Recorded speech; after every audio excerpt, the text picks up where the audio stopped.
Hello, this is Angelia, and you're listening to or watching the podcast, Why You Do What You Do. The podcast that talks about human development and psychology to hopefully help you figure out a little bit more about why you do what you do. And we've been talking about classifications and assessments in psychology. Excuse me here, I got something messed up here on my desk. Yeah, see, I'm not going to fake you out and pause it, you know. You just get to see me organize stuff. So, to take back up on that, in 1974, Spritzer and Fleiss gave their report on the diagnostic reliability of DSM-2. They found that reliability was never uniformly high for any single category, but that 3 classifications had satisfactory reliability, and they were mental deficiency, organic brain syndrome, and alcoholism. There are some people in my family who have suffered from that. And I know friends who have had that problem. So, that has been a problem for a long time, probably since they invented alcohol. Spritzer and Fleiss also found that there had been no significant improvement in reliability since the first studies of the DSM had been run in the mid-1950s. They therefore concluded that DSM-2 had not proved to be as helpful as they had hoped. What was wrong with these 2 diagnostic aids? It was first thought to be mainly a problem of specificity. If more detailed descriptions of behavioral symptoms were supplied, more accurate diagnoses would result. Makes sense? Many assume this means adding more major categories to the list, which was done in revisions, even though the old categories had always had the best reliability. And although it was shown that the more detailed DSM-2 did not increase reliability over DSM-1, specificity remained a primary objective. Because remember, in the 1800s, they were putting you in 2 classes. Well, now we've got a little better, and they're expounding on the classes of folks. Another problem lies not with the DSM, but with a different part of the diagnostic process, the initial clinical interview. And if you've ever been for therapy, which I recommend everybody goes therapy, 18 years old, go. When an individual is first seen for a problem, the mental health professional usually asks several questions, or at least they should, which are designed to get the maximum information about that patient and the onset of the problems that a diagnosis can be made, and that is the end goal. There are folks who don't, they just let you talk and get into that, and you can come talk to them forever. I'm not a believer in that. I believe you should follow the process, and there should be a goal of outcome where you don't need to go see this person anymore. And there are some people who they don't feel secure in the world, they feel secure in therapy. And I was one of those people. I did several years of therapy. I did 2 years of group, because that's where I felt the most healthy. And my therapist said, you're proverbially, good gosh, beating the dead horse. So I'm going to really get in a group because, I felt like that was my safe place. And I needed to be, safe and functional out in, the world outside of, therapy. So there are folks like that who feel like the world is a big, mean, ugly place, and it's safer there in therapy.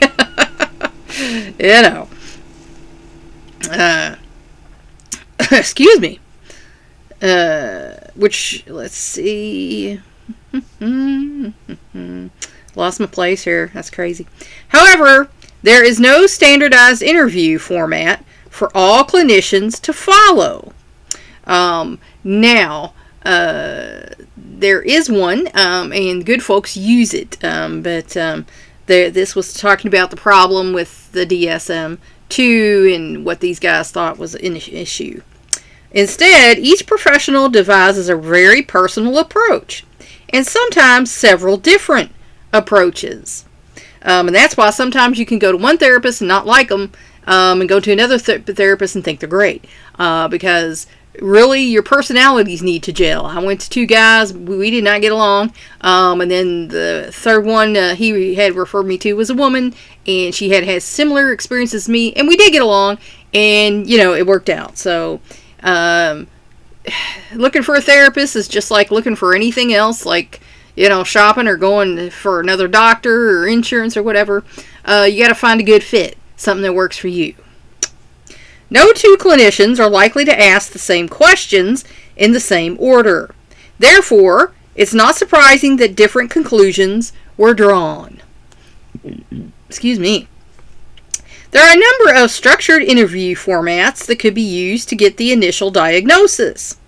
The procedure is then quite ordered, with a set number of questions in a given sequence.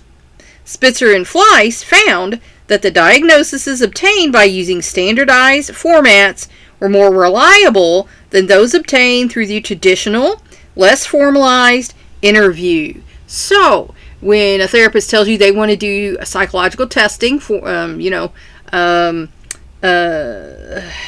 formalized, testing, that's what they're trying to get. They think there's a little more going on than meets the eye, and there could be several things going on that is causing problems. So that's why they're going to suggest psychological testing if they think this is going to be more complex than something easy, cut and dry. So don't freak out. They're just not trying to get your money, blah, blah, blah. I've heard a lot of things, excuses. But that is why they want to see all the components of you and compare and say, okay, well, now that I know this, I'm not thinking it's just this. I'm thinking this and this fall into that and are creating this. So, if your therapist suggests psychological testing, that's wise. They think there's something a little more going on. However, most clinicians who have different backgrounds and attitudes still prefer to rely on their own personal approaches. And there are as many different professionals as there are people. There are spiritual therapists, there are holistic and New Age therapists, there are shamans who practice therapy. So again, you need to look at where you are and what works for you and someone you're going to get along with. But again, you're going to get what you are asking for. That's all I'm going to say on that one. Bloom reported on the pattern of initial diagnoses made in a single large psychiatric clinic from 1954 to 1974. Of 8 categories selected for the study, 5 showed statistically significant changes. For example, during the period the number of male inpatients diagnosed as having an affective disorder increased from 7.4% to 21.9%. Now, was that an increase in that population? Probably not. That was an increase because they had better diagnostic tools. Meanwhile, the number diagnosed as neurotic showed an even greater change, decreasing from 25.2% to 4.5%. So that used to be a label too in the 50s, is you're neurotic. And that could mean you're nervous, you're worried, you're anxious. They just threw all that into the neuroses. So, a lot of people back in the day were just labeled neurotic, and that's your problem. You're just neurotic. So, not much was done for them. Yet Bloom found that the symptoms exhibited in most of these cases were not drastically different, and the population base of the community had remained essentially the same. So again, it was the different diagnostic tools that they had come up with that gave them a better, diagnosis. He therefore concluded that these dramatic differences in the way doctors diagnose the same symptoms were the result of differences in the attitudes and viewpoints of the professional staff. And again, like I said, when you know better, you do better. So people who are kind of stuck in old ways aren't as let's see, nice word, aren't as functional and adaptable as folks who, are trying to keep up with the latest knowledge and, be, post-conventional. So, you got the pre-conventional, which people who adhere to the old ways. You got the conventional, which is what people think nowadays. And then the post-conventional is people who think for themselves and weigh evidence and look at science and, say, oh, well, you know what? I don't subscribe to this stuff because this is that and this is that and this leads me to believe this. And so, again, you can have different therapists with different attitudes. Like if you have a pre-conventional therapist and a post-conventional client, that's not going to gel well. Just as the same if you have a post-conventional therapist and a pre-conventional client, that's also not going to gel well. So, again, everybody's different, and you need to find therapy that works for you. Specificity, lack of a standardized interview format, and variations in attitude on the part of the mental health professionals are probably not the only cause of low reliability. All of the factors underlying this problem with our most widely used diagnostic tool will probably never be identified, because we can't go back in time and ask them folks from the 50s. Some of them are still around, but maybe not all of them. What were you diagnosed with, and then did you get a later diagnosis, and how did that compare? So, that's not something that's probably going to happen.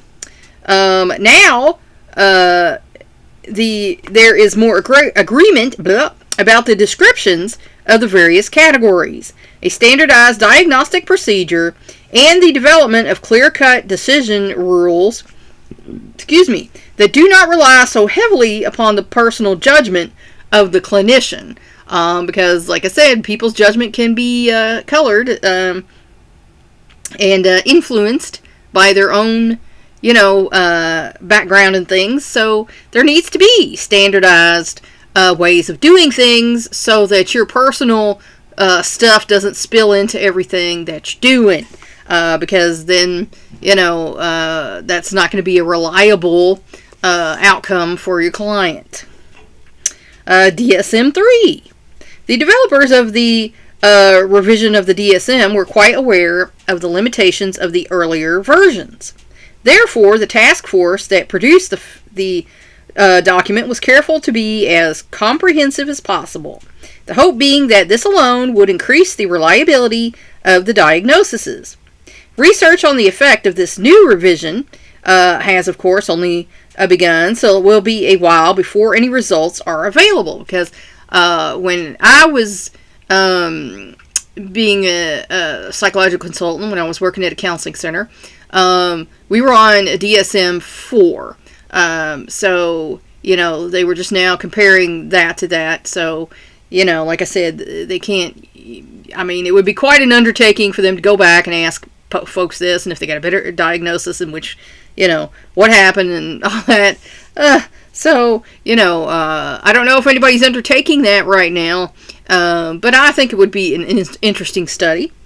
However, the true test is not whether DSM will prove to be reliable in carefully controlled research studies, but rather whether it will prove reliable in everyday clinical practice, because that's where it matters. Completed in 1980 after 7 years of writing and 2 years of field trials, DSM-3 had several features that marked it as unique. As just mentioned, its specificity was much greater than either of its predecessors. For example, it more than doubled the total number of listed disorders. DSM-3 listed 230, DSM-2 listed only 100. So, that's a big jump. There are 100 mental illnesses in the 50s, and then in the 80s there's 230. So, as they got to learn more and know more, they figured out, well, okay, this looks like this, but it's not this because there's this stressor that caused this, and now this is playing a part in it. So now we need a new description of this because this and this are not the same thing. So, like I said, the more we learn, the more we know. Just makes common sense there. A multiaxial approach. One of the most striking changes in DSM-3 was the development of what is termed as multiaxial approach to diagnosis.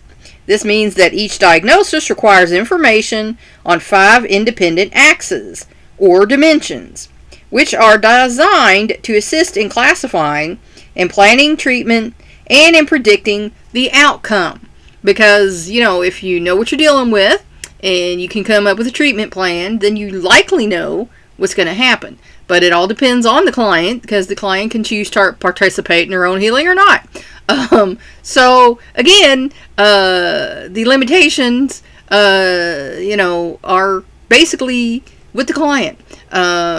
Sometimes folks get into it, and they start getting into it, and they start doing good, and then suddenly you touch on something that scares them or causes them anxiety, and then they're like, I'm not coming anymore. I'm not doing this anymore, because they're not ready to take the next step. They were ready to take the first step, but not the next step. So, that you run into, and then until they're ready, I worked with several therapists at a psychology group, and there was a client that one person had, and they had stopped coming. Well, 2 years later, they came back because they decided they were ready now to deal with this other thing, and so they did. And, there's something to be praised in that, because you have to heal at your own pace, and if you're not ready, it's okay to take a break and continue later on. Like I said, most of the time your brain is going to let you know when you're ready. So, listen to the brain when it comes to brain things, because it knows what it's talking about. Rather than simply assigning an individual to a diagnostic category, 5 separate judgments, one on each axis, must be made about each individual, and the 5 axes are: Axis 1, clinical psychiatric syndromes and other conditions. Axis 2, personality disorders in adults and specific developmental disorders in children and adolescents. Axis 3, physical disorders. Axis 4, severity of psychosocial stressors. Axis 5, higher levels of adaptive functioning during the past year. And so they take all those things into consideration to try and come up with a diagnosis for you. The disturbances traditionally included in previous editions of the DSM are now listed in Axes 1 and 2. Axis 1 includes schizophrenia, the behavioral disturbances caused by brain dysfunction and by substance abuse; paranoia, the affective emotional disorders; the anxiety disorders, and several less prevalent conditions. Axis 2 lists the various adult personality disturbances and a variety of developmental problems, such as mental retardation and attention deficit. The separation of the clinical syndromes into Axes 1 and 2 allows for the diagnosis of more than one problem in the same individual. So, say if your child had ADHD, but they also had, usually bipolar doesn't kick in, but we'll use that as an example till you're older. Excuse me. So they would be able to diagnose, that and depression, at the same time. Whereas before, they would label them one or the other. And of course, I don't think in the first DSMs, ADHD was even a thing. But, now, it's, possible to look at these things and come up with 3 or 4 or 5 different things that is exhibiting in a person, so that you can get a complete diagnosis and a complete treatment plan to hopefully help this person out. For example, it is now possible to diagnose an individual exhibiting depression, Axis 1, and also having a compulsive personality in Axis 2. Previously, such dual diagnoses were so complicated to produce that most professionals avoided trying. So back in the day, prior to your, probably 70s, you got one label. That's it. You might have other stuff going on, but you got one label. So nowadays, it's not like that. They realize that, there are many different things that can play a part in mental disturbances. So, they're looking for the holistic thing. They want to know what all is coming into play here. Spiritual, mental, emotional, physical, what all is going on that is causing this disturbance. Of course, the present rules do still allow for single axis decisions to be made, because sometimes that's all it is. Axis 3 identifies any current physical disturbance except for those that lead directly to a behavior disturbance that could have a bearing on the abnormal behavior. And with, psychology, that's what we're looking at, the behavior. Behavior will tell you a lot. Because if the behavior is not where it should be, or if it's abhorrent, or if the reactions don't match the situation, that tells you some things. Thus, brain trauma and substance abuse are placed in Axis 1, and such medical conditions as diabetes and physical deformities, which often play an important role in the development of a mental health problem, are placed in Axis 3. It's also important to know of any physiological problems that may point out inappropriate treatments. For example, it may happen that a deeply depressed woman who also has a large and disfiguring goiter that probably adversely affected her emotional state may not be able to take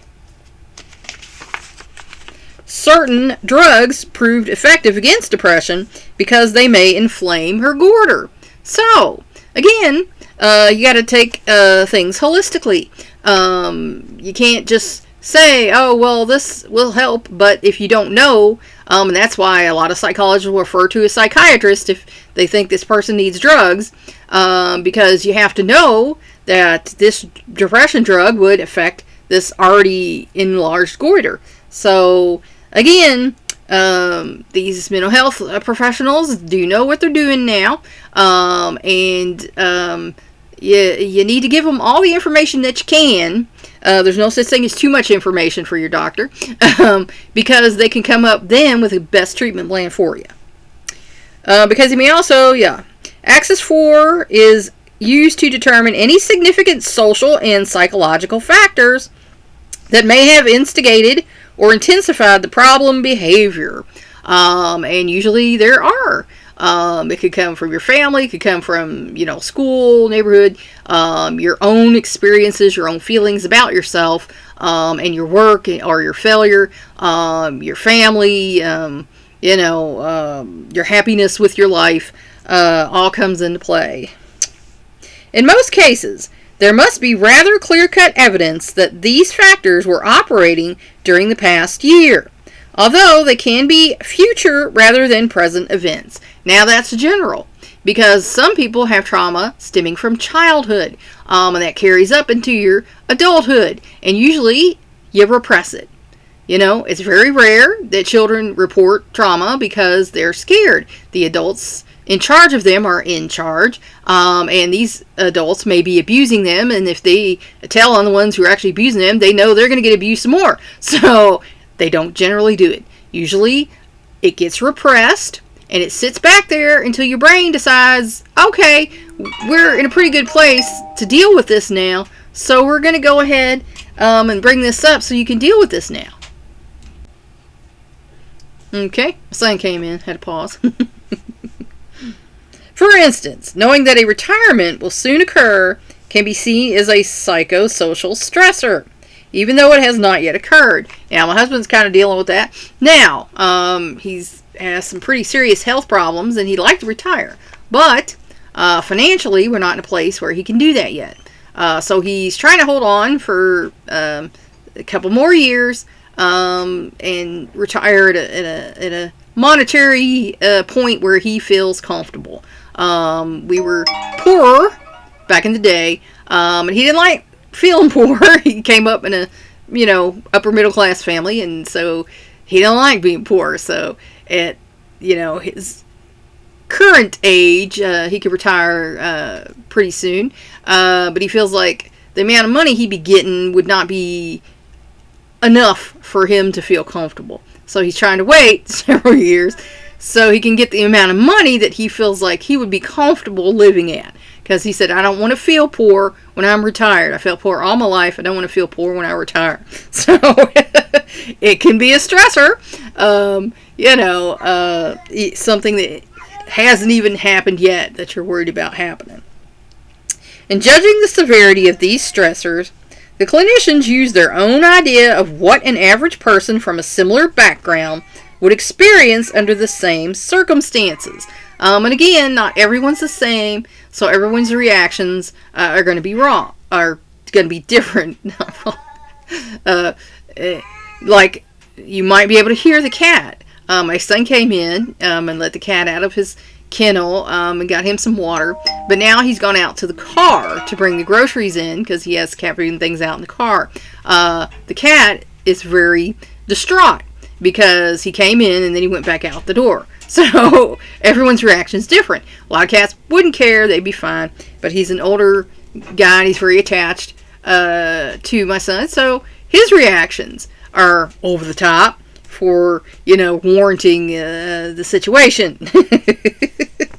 In addition, the developers of DSM-3 had issued a list of guidelines that could be followed. But it must be recognized that reactions to stressors are highly individual. Like I said, like in the cat there, just my son going back out the door caused him some stress. Because he's a clingy little guy and he wants him to be with him. Normal cat, just a lot of cats are aloof. They don't care. You go, I don't care. But like I say, he's old and he's clingy. Going away to college may not be stressful for most people, but it may be highly stressful for some, and thus contribute to a major disturbance. I would have been, happy to go. One of my sons was happy to go, and then another one maybe not so much. So everyone's different. So everyone's reactions are going to be different. That's why if you go to therapy, they're going to ask you a lot of questions. And the best policy is always honesty. Answer them honestly. And that way they can help you. In judging psychosocial stress, DSM-3 suggested examining the following areas. Conjugal or marital and non-marital, engagement, marriage, and divorce. Because as we all know, becoming in a serious relationship with someone, it can be stressful. Getting a divorce is certainly stressful. Parenting, becoming a parent, illness of a child, or problems with a child. Now, I was happy to become a parent. I'd have had 10, 20 kids, if it worked out that way. I love little people. I love watching them learn and grow. I think it's awesome. One of my sons is now becoming a parent. I'm going to be a grandma. So, congratulations to them. And they don't seem to be stressed. So, that's good. General interpersonal problems with friends, neighbors, fellow employees. And sometimes, people can start as your friend, and then they start being a little combative, and that leaves you scratching your head like, wait, what? Where did this come from? And sometimes, that can cause you some cognitive dissonance, and, you might have to talk to somebody. Neighbors, we had some neighbors from hell, and that's just putting it as nice as I can. And they've been put on notice by the police that if we make one more complaint against them, we can get a restraining order, and then they'll have to move because they live less than 300 feet away from us. So hopefully the problem behaviors do not reoccur. And fellow employees. I worked at a place where I called it the office from hell, because these people had some serious issues, had some serious attitudes, and this was a professional office. You would have thought, like I said, when I went to work at this professional office, I thought none of that funniness would be going on like when I worked, at a warehouse. But it was actually worse. So I was kind of having some cognitive dissonance, after that, and I had to go talk to somebody like, this is why These are supposed to be grown, professional people. Why would they act like this? Occupational problems at work, school, in homemaking, or in retirement. Sometimes kids have problems in school. Sometimes other kids are mean, and miserable people love to make you miserable, as my grandma said. So sometimes the mean kids just decide that this is my target for the day, or this is my target for this week, or this month, or for the whole year. And they single out a kid and pick on them. So sometimes your kid needs to go talk to someone if they don't feel comfortable talking to you. And again, workplace problems can be just as bad. You still have to go there every day, unless you decide it's just no longer possible for you to go there every day. I have left jobs that the environment was so hostile, that I just couldn't do it anymore. Basically, there was only 2 jobs that I had that were like that. So, 80% of them were not like that. Sometimes you just have to say, well, I like the job that I'm doing, but the environment that I'm working in is extremely hostile. There's rumors, backbiting, sabotaging behavior, and, I came here to work, not play your silly games, so I'm going to go work somewhere else.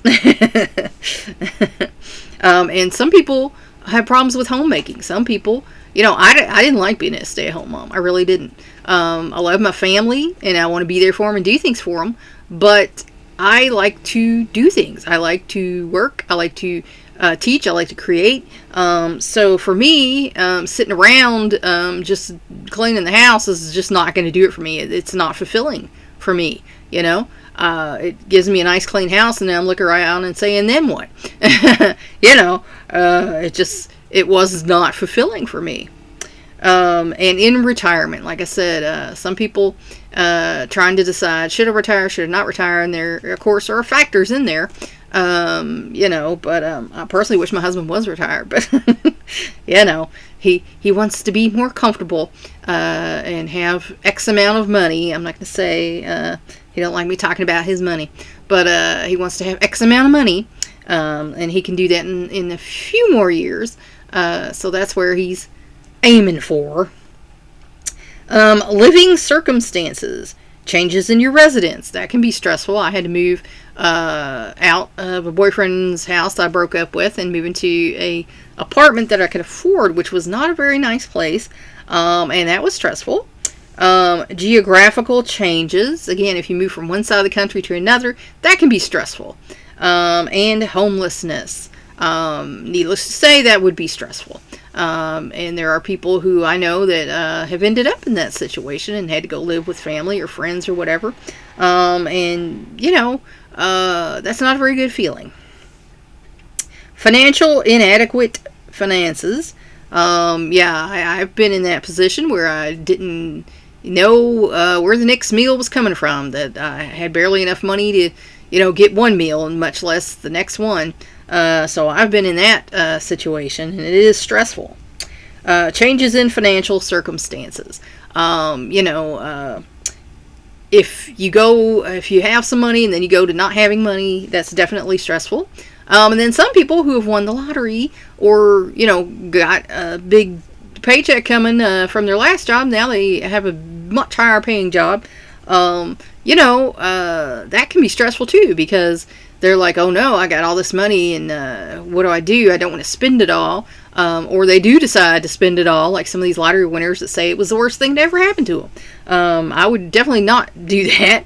I would want it to last. I want my children's children to be, like the Rockefellers or Carnegies. I want that stuff to last for generations. Legal. Arrest, involvement in a lawsuit, or imprisonment. That also causes stress. But my theory on that is, you probably shouldn't have been doing whatever you were doing to get arrested. If you're in a lawsuit, you might be innocent, you might not be innocent. But again, there's usually, where there's smoke, there's usually fire. And imprisonment. Unless you were falsely imprisoned, there was probably something you did to get there. Now, there are people who have been falsely imprisoned, and I imagine that's probably the most stressful thing going as far as, legal problems, because you're innocent, and then they're telling you you're guilty. I've been accused of some things that were not true. I was accused of paying a doctor to say that I had things wrong with me so that I could just get disability. And that was the most ridiculous thing I ever heard, because I was a Medicaid patient. If I couldn't afford insurance, how am I going to afford to pay off a doctor?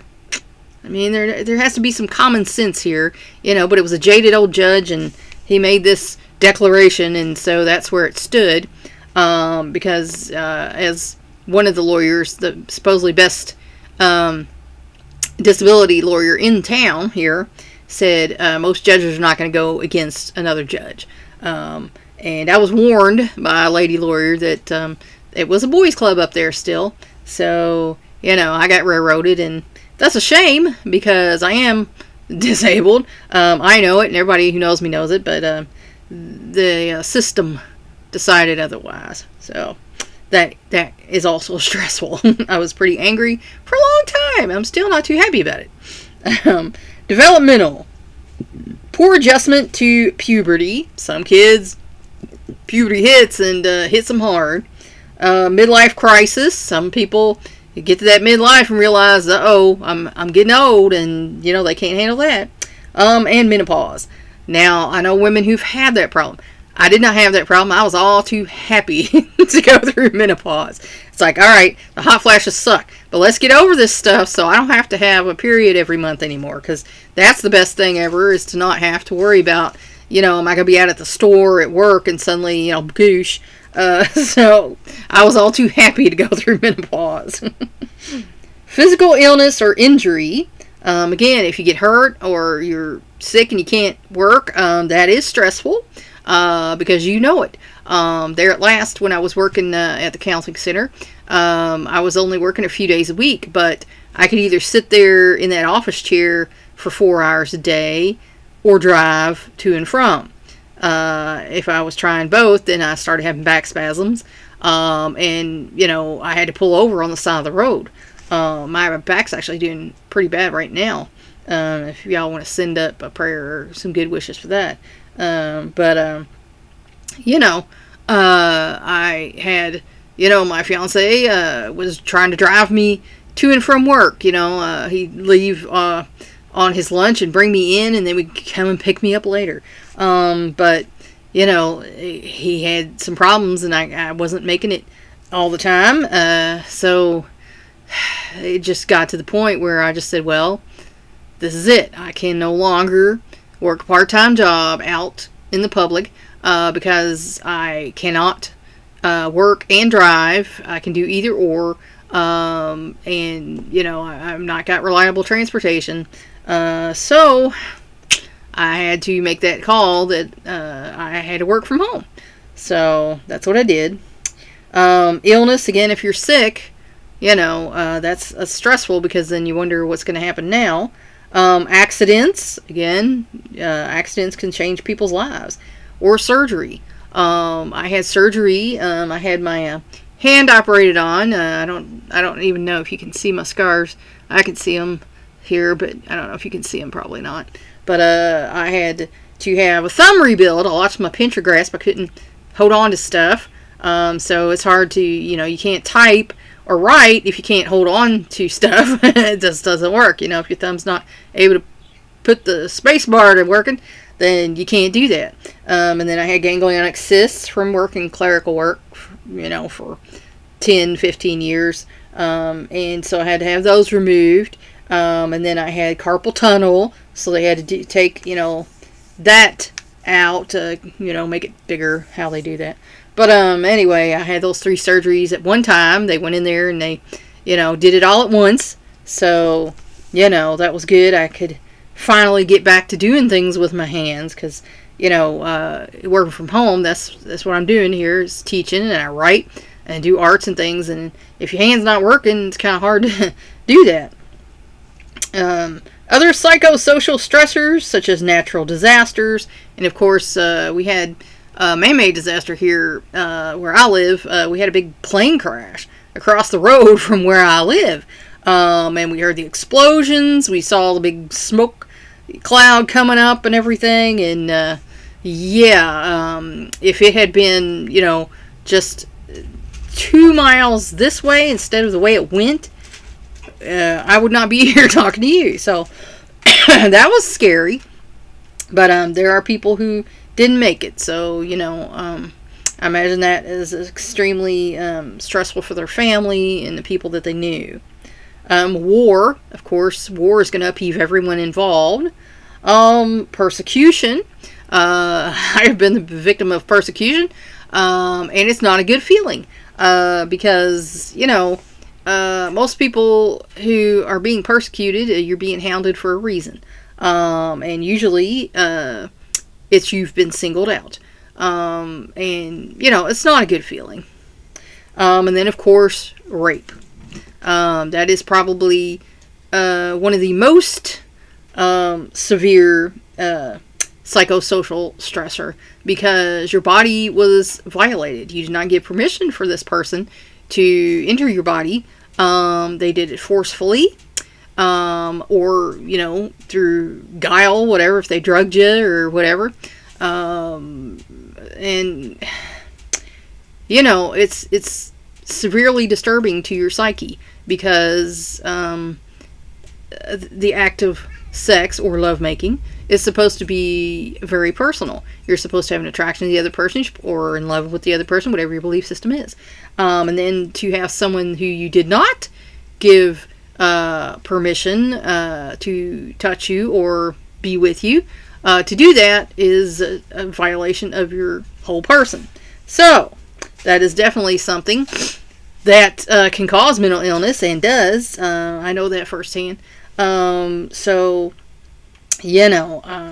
need to take into consideration all of these things. Like I say, your spiritual, your mental, your emotional, and your physical being, to create a holistic treatment plan to get you on the path to wellness.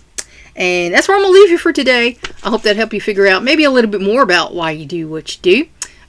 Please like and share this educational program. And that's what it is, an educational program. It's not designed to diagnose or treat any mental illness. If anything I said triggered you, or you think it's a problem in your life, by all means, please go see your mental health professional. Share this program so we can spread it around the world. If you want to help me out, subscribe to my YouTube channel. If you want to help me out even more, go to my Patreon page and become a patron. The link for that is in my posts. Thanks for watching or listening. That's all for now. Until next time.